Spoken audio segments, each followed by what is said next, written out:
Hey, good morning, everybody. It is Saturday, January 5th, 2019, and just out doing a little shed hunting. I've noticed I've got several mature bucks that have already shed their antlers pretty early, but just coming out, really get out in the woods, get the dog out running with me, and my wife is going to join me here in about an hour, so I'm on the first lease checking some things out. Just checking some fence rows, some bedding areas, see if I can't come up with some of these early drops before the squirrels get to them. So hope you stay tuned. Should be a fun little adventure today, and maybe we'll talk about some different things that I do during shed hunting to increase my success. So stay tuned.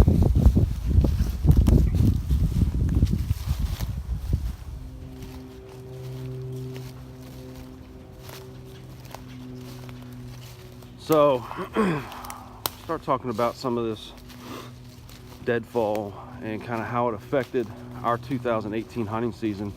So, right in the beginning of kind of those pre-rutting phase, we had an ice storm, and it got real cold out of nowhere. As you can see, there's one of my old stands. Won't be hunting that one no more. But I believe that with that ice and with all the deadfall and the trees falling, I mean, this is a heavy trail. I mean, if you go right through there where that tree stand was out, across that fence, I mean, it's just has always been beat down. And I think once that happened, it really just kind of threw the deer's patterns, normal patterns of behavior off. So everything that I really know about being successful in the deer woods didn't really play out this year. It was more random and sporadic and just kind of having to learn what they're doing. But what I am thinking is things like this. Look, there's a squirrel. Of course I don't have my rifle with me. Look, just sitting there looking at me, taunting me. Oh, I'll fix that on the next lease. Anyway, I think things like this will provide good bedding, and once they figure out their ways around it and whatnot. So, but yeah, I don't think I'm going to be getting back up in this guy.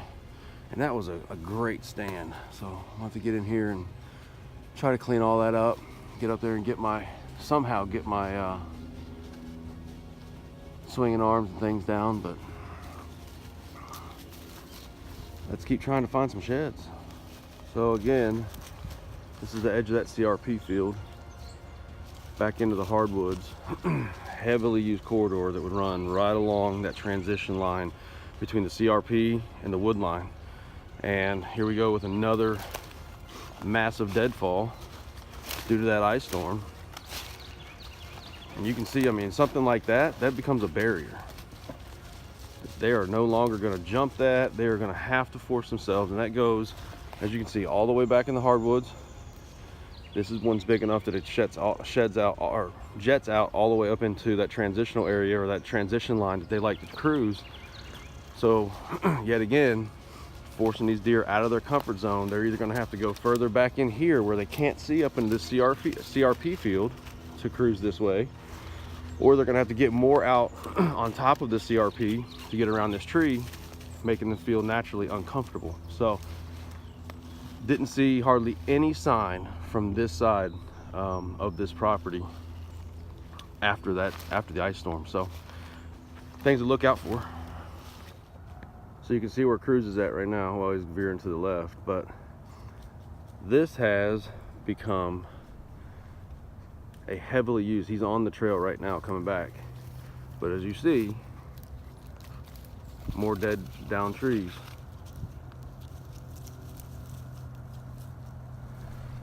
So again, instead of them going back that way, knowing that there's trees were down and around their natural travel corridor, they're coming and making new primary in and outs of these woods, because this was never there before.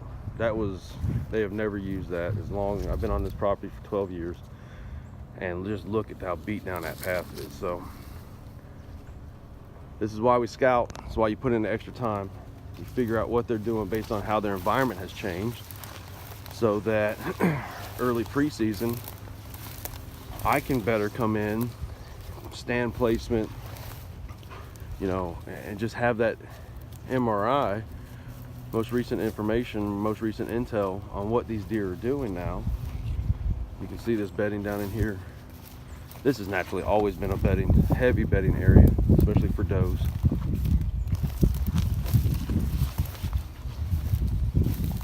Heavy trail. Scat. Look, he's gonna find it. Nah, get out of it. He didn't find it. There he is. Yep. Go on, coyote crap.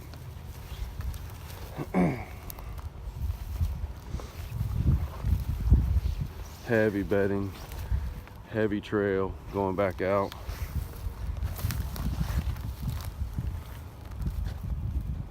Funny thing is why I've got Cruz with me.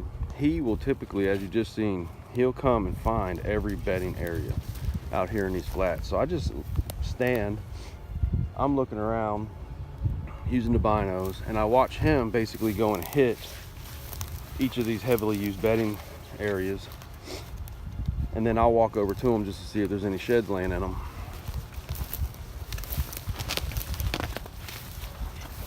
But as you can tell, just like any other animal, right? He came through that thick CRP and he got right back on a trail. So he just veered off. But this is a trail, a deer trail that goes all the way through. And he basically comes back, there he goes again. He comes back and he naturally gets on that deer trail. He'll veer off a little bit and he's gonna go over and find the next bed.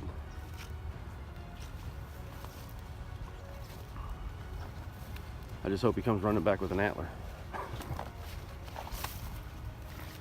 There he is, he's in a bed right there. Takes his time.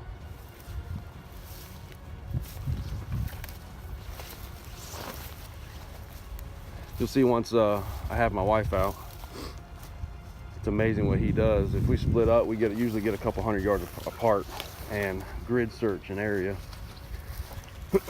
Cruz will come to me, circle me 2 or 3 times, look at me, and then take off.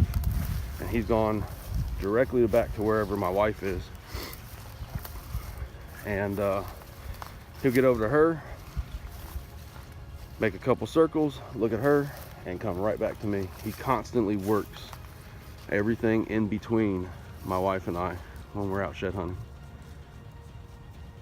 But he is an awesome dog.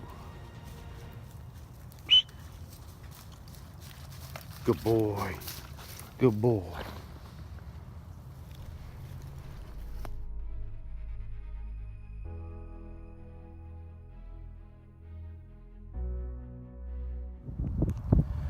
All right, so I want to talk about just kind of some of my favorite places to shed hunt and why. So as you can see, this here, it's basically an old CRP. It hasn't been mowed in several years. Then you transition from the CRP into the hardwoods, and then there's basically a funnel right down the middle of that. So those deer are going to cross over, or they're going to work back from those back hardwoods, and they'll walk that transition line, right? So then we're going to come out into a fresh cut bean field. So you can see right here, there's a heavy trail coming right out of those woods, working right out here into the transition of these beans. And then if you get on these beans, right on the edge of basically the high grass or CRP grass that hasn't been mowed, onto the edge of the beans, always torn up. So just, I like getting into areas that have different types of covers, different types of areas, all kind of coming together. So I've got food sourcing in the beans in the agriculture field, I've got hardwoods, and I've got high grass CRP for bedding. And it typically, these are the areas where I have most of my success. That and fence row transitions. I mean, obviously when they jump over and they knock them off, but we'll talk about that when we find one. All right, so I put this area in an episode earlier in the season. This is doe bedding, all right in there, heavy doe bedding. So naturally, you're gonna have a lot of buck activity, especially during the rut. I mean, I know it's not fresh, this one's not. Actually, this one over here, that's not too old. Say about a week or so. But I mean, you look around at the trees in here, almost every cedar tree is just gnarled up, rubbed on. So where you have does, my whole point, where doe is where you'll find bucks, especially during the rut. So if you on one of those farms that you don't see a lot of buck activity, or a rutting farm as I like to call it, if you have a high concentration of does, set up the best you can in and around their bedding without bumping them. And I promise you, you're going to eventually have those bucks that will come in. Because where you have does, you'll have bucks. There's another rub. Another rub. Again, that one's not too awfully old. Another rub. I mean, heck, I can just look around almost every tree in here and go and show you there's a rub on it. So these are those true bedding areas that I like to get set up on. And as I've showed in a previous video or episode, this farm here, sorry, my wife called wanting to know where I was at. So, but I was saying, you can see just about every cedar down here. There's another one right there, rubbed on.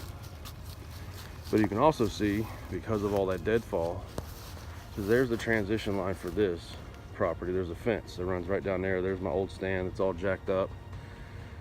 But look at all this, the tops of these trees, full-on trees that have come down. So those bucks used to come right down this fence row on one side or the other, or come out from that transition line I just showed you and work their way straight up through here and come and start checking all these rubs, looking for that hot doe. So definitely messed it up this year, just throwing these bucks off and making them come and do things that they weren't naturally doing, and not giving me enough time to really get all new sets. But that's what this time of year is for. Get out, figure it out, plan accordingly. Stay tuned. All right, so just showing you all these tracks here and what they're leading to. So you go over here and you can see that this is a heavy fence crossing. In fact, you can see all the hair for the ones that they're going to do just what he just did. So these are the type of areas when I'm walking fence rows, I want to find those crossing areas and really stand around and search, because what those bucks will do, especially on a higher fence. You can see this one's up here pretty good, but you can also see the hair where they've jumped it. Okay, so the smaller deer, the does, the fawns, they're going to go under. That buck's going to jump over this. With it being higher, it's going to cause him and have a lot more impact when he hits this other side of this ground. And that impact will typically jolt loose a shed antler. So I get in these areas and I look real hard, just stand, comb around, and check it really well. So obviously this time of year, there's not an abundance of shed antlers to be found, but there's one in particular deer that I know is shed his right side. And so I'm wanting to get in here. There's another one. So you can see the transition. Sorry about the sun. You can see they're going in, but the reason why, that top fence, that top piece of barbed wire is down. So they have to jump, you know, a foot less. So I'll get in there and just really look that area over to make sure there's no sheds that have popped off. You can see all the trail, all the sign coming out into this cut bean field. Just seen two does run across the top backside of this field, but I couldn't get my camera on. So there he goes, going to check on mama.